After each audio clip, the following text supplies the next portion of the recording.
El tema de hoy es paracoccidioidomicosis.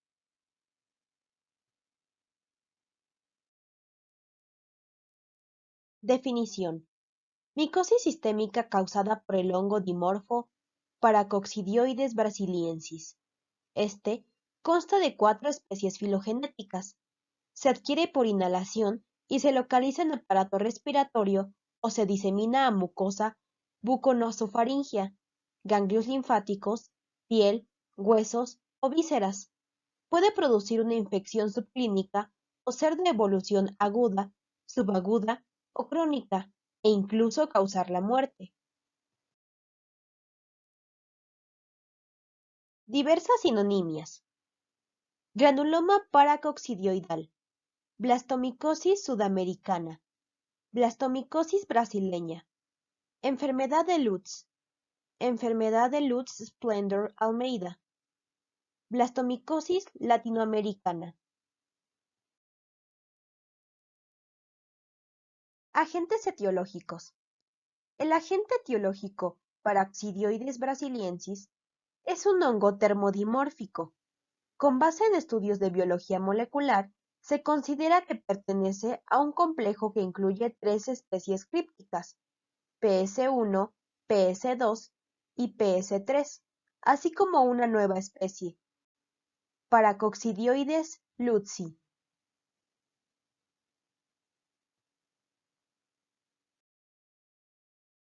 Localización: la paracoccidioidomicosis está restringida solo a América.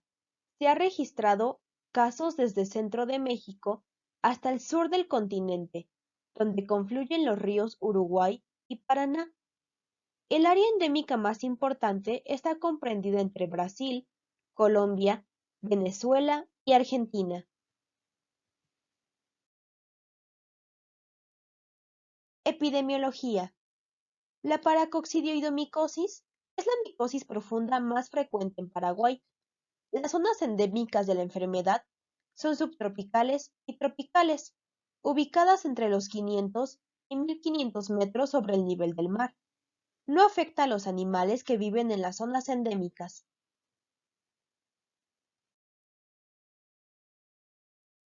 Vía de entrada. Paracoccidioides brasiliensis penetra por vía respiratoria, dando un cuadro asintomático o subclínico. Más tarde, se disemina a piel y otros órganos. En raras ocasiones, el hongo puede ingresar por traumatismos cutáneos, sobre todo en las mucosas. No se ha reportado transmisión de una persona a otra. Sexo. La enfermedad se presenta con mayor frecuencia en hombres, en una relación 13:1, especialmente en las áreas endémicas. Esto es debido a que la hormona betaestradiol protege a las mujeres adultas del desarrollo de la enfermedad, pero no de la infección, es decir, inhibe la conversión de la fase micelial a levaduriforme de brasiliensis.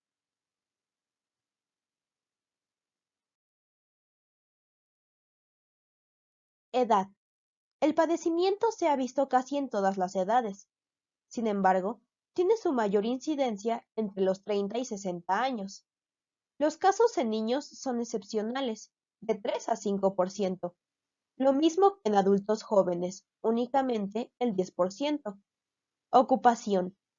Es propia de campesinos y agricultores.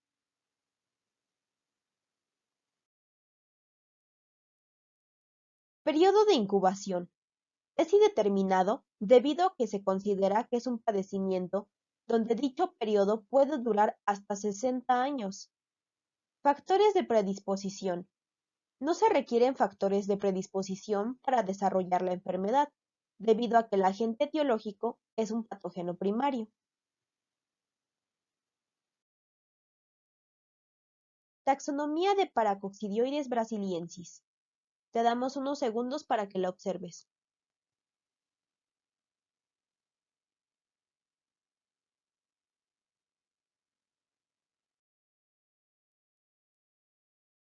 Micología. Paracoccidioides brasiliensis es un complejo de hongos dimórficos dependientes de la temperatura en menor grado de los nutrientes. Aún no se les ha encontrado estado telomorfo, misma que tal vez exista en la naturaleza. Por biología molecular, se han identificado algunas variantes distribuidas en Sudamérica, tres especies crípticas que ya hemos mencionado. PC1 está presente en Brasil, Argentina, Paraguay, Perú y Venezuela. PS2 en Brasil y Venezuela, y PS3 es restringida a Colombia y la denominada PB01-like es la nueva Paracoccidioidomicosis lutzi. Fase filamentosa. Es la fase infecciosa. Se obtiene en medios de cultivos como Saburaut y extracto de levadura agar incubados de 20 a 26 grados centígrados. Las colonias se desarrollan en un periodo de 20 a 30 días. Son limitadas, de aspecto algodonoso, con cubierta de micelio corto, membranosas, rugosas y de color blanco amarillento. Con el tiempo, algunas cepas dan un pigmento café difuso.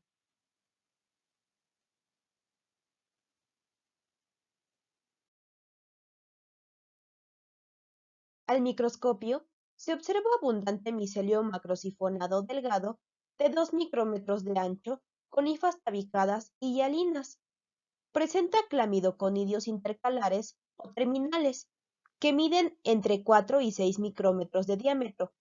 De manera esporádica, forman microleucoconidios o microconidios pedunculados o sésiles, piriformes, de pared lisa, que miden entre 3 y 8 micrómetros.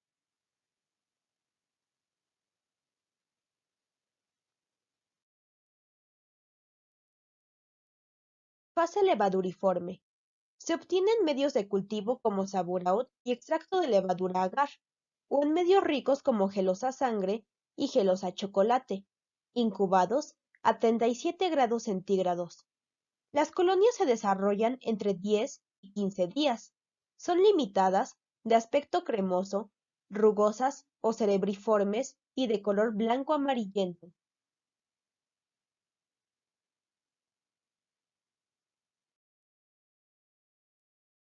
Al microscopio se observan levaduras con pared delgada refringente, que miden entre 5 y 30 micrómetros de diámetro, redondas o un poco alargadas, como las toponidios múltiples de 2 a 6 micrómetros de diámetro. Pueden tener una o más gemaciones, hasta formar la característica imagen de rueda de timón de barco u orejas de Mickey.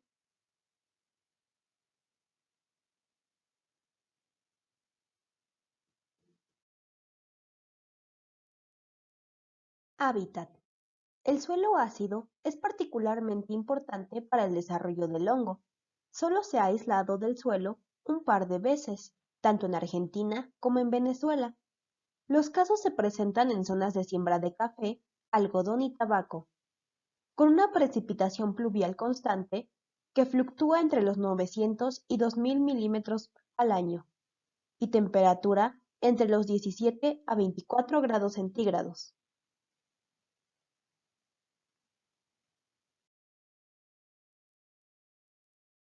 La patogenia es muy sencilla. Primero, se lleva a cabo la inhalación de estructuras micóticas. Después, hay un primo contacto en vía respiratoria mediante propágulos. Aquí, en personas sanas, se presenta de manera silenciosa o asintomática. Sin embargo, para las personas inmunosuprimidas, se genera una inflamación aguda. Posteriormente, se infectan los ganglios linfáticos ciliares, llevando a cabo una diseminación a piel, mucosas y órganos.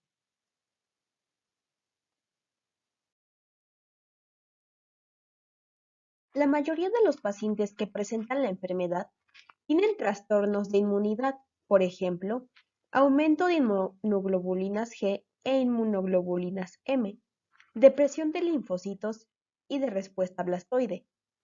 Para la transformación del hongo de su fase micelial a levaduriforme, se requiere un importante sustento de oxígeno. Es necesaria la influencia de iones de hierro y se considera que el hongo actúa como un sideróforo.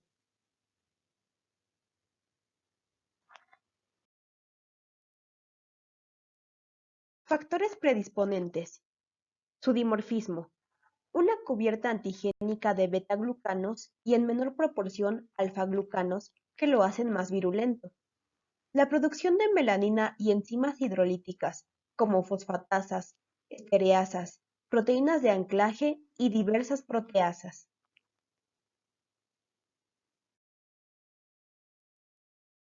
Aspectos clínicos. Forma aguda o subaguda. Se presenta en 5 a 10% de todos los casos y afecta a niños, jóvenes y adultos menores de 30 años. Se caracteriza por un curso rápido que va de semanas a meses y afecta al sistema reticuloendotelial. Las manifestaciones clínicas más comunes son fiebre, pérdida de peso y aumento de volumen de los ganglios linfáticos. En los casos más graves, hepatomegalia y esplenomegalia, así como alteraciones de médula ósea.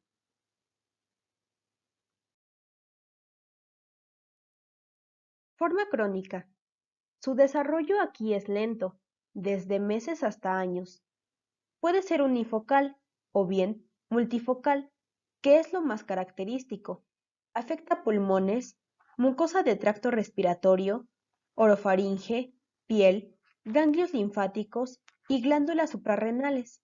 En menor proporción, se pueden afectar el sistema nervioso central, los huesos, genitales, ojos y corazón. En esta clasificación encontramos los siguientes padecimientos.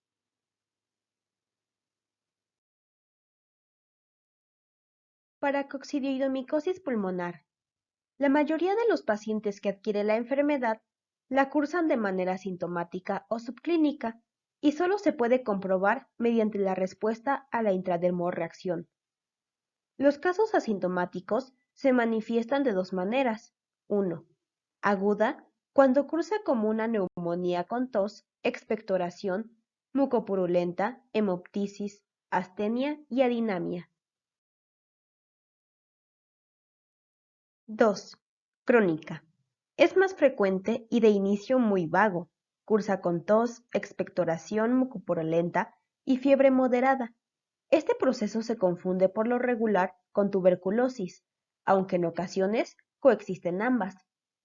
Las manifestaciones radiológicas muestran infiltrado nodular, fibrosis y cavitaciones. A partir del foco primario y según el estado inmunológico del paciente, la infección llega a diseminarse hacia otros órganos, como piel, mucosas, ganglios linfáticos y glándulas suprarrenales.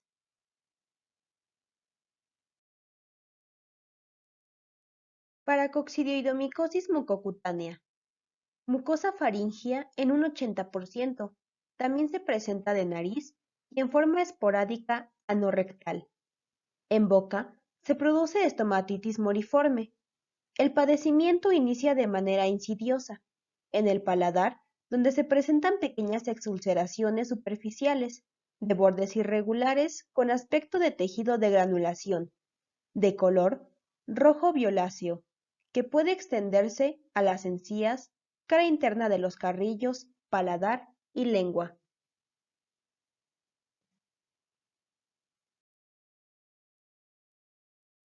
El cuadro clínico es crónico. Conforme el proceso avanza, se observan úlceras profundas de bordes netos, con fondo sucio y granulomatoso. Aparecen lesiones hipertróficas, en especial en las comisuras de los labios. Los dientes se aflojan y se pierden con facilidad, por lo que la boca toma un aspecto típico y similar a la del tapir. En un porcentaje alto de enfermos se afecta la mucosa laringea, en particular a nivel de la epiglotis y zona supraglótica, con lesiones de tipo moriforme.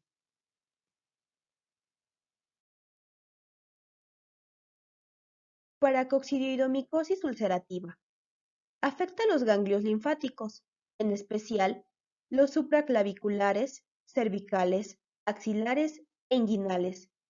Los ganglios manifiestan un aumento de tamaño y son dolorosos a la palpación.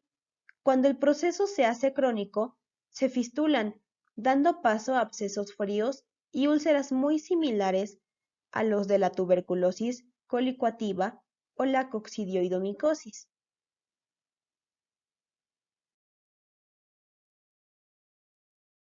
Paracoccidioidomicosis visceral. La enfermedad se puede diseminar a casi todos los órganos del cuerpo. Al inicio, invade esófago, estómago e intestino, donde se presentan úlceras que se manifiestan por dolor abdominal difuso, anorexia, vómito y fiebre.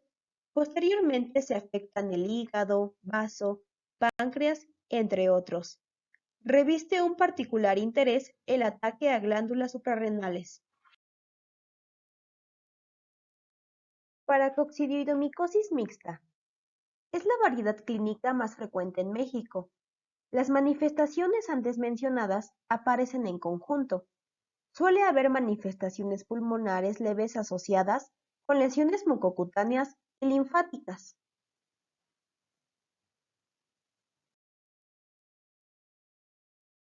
Paracoccidioidomicosis e infecciones por VIH.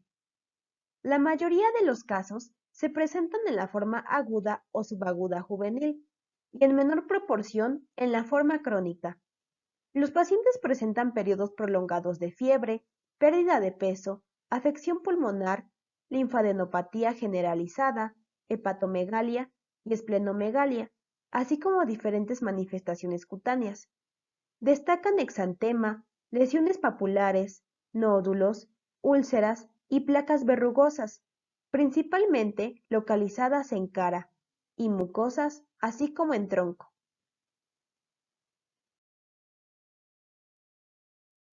Diagnóstico de laboratorio. Toma de muestras. Las muestras recolectadas son exudado, esputo, lavado bronquial, líquido cefalorraquídeo y punción de médula ósea. Las muestras se pueden obtener por punción y aspirado con aguja fina.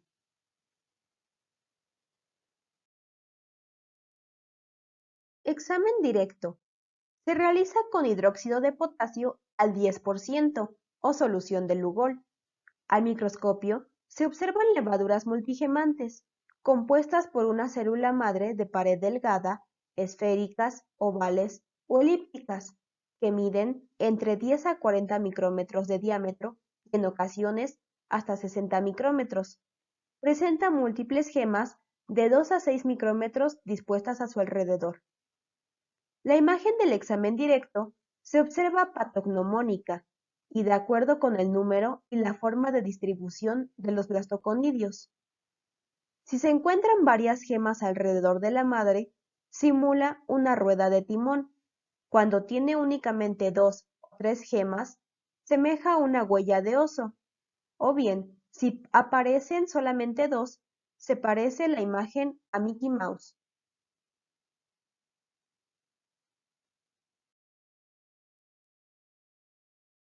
Examen directo donde observas las levaduras multigemantes.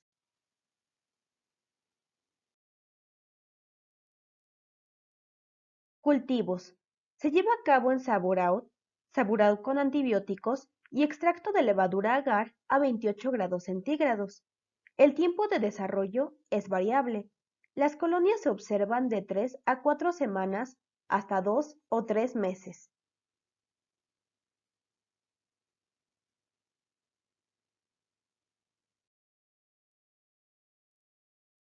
Biopsia.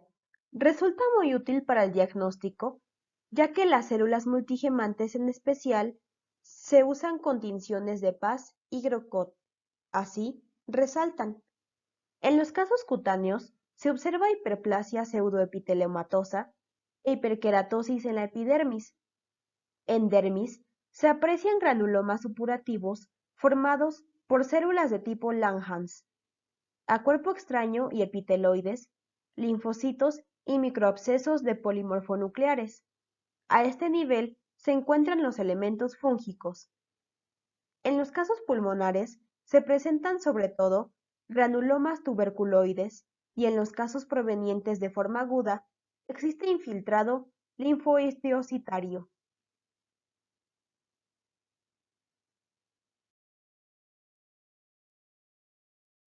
Biopsia donde se observan células multigemantes en forma de oso.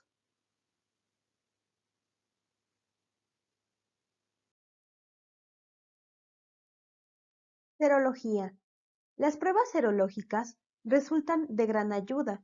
Sin embargo, deben apoyarse en exámenes directos o biopsias, debido a que se han detectado cruces inmunológicos con hongos como Cryptococcus neoformans. Las pruebas más empleadas son, en estadios iniciales, la precipitación en tubo. En cambio, cuando la enfermedad es crónica, se utiliza la inmunodifusión en gel, la fijación de complemento y la contrainmunoelectroforesis. Estudios complementarios. Como ya vimos, las radiografías y tomografías resultan de gran utilidad para los casos pulmonares y diseminados.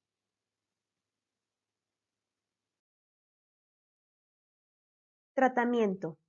El primero es con sulfonamidas de eliminación lenta. El segundo, especialmente con azólicos sistémicos.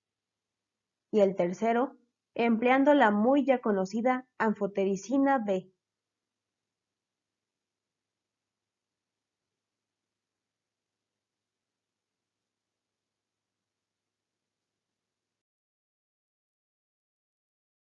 Referencias de consulta. Referencias de imágenes y fotos en orden de aparición.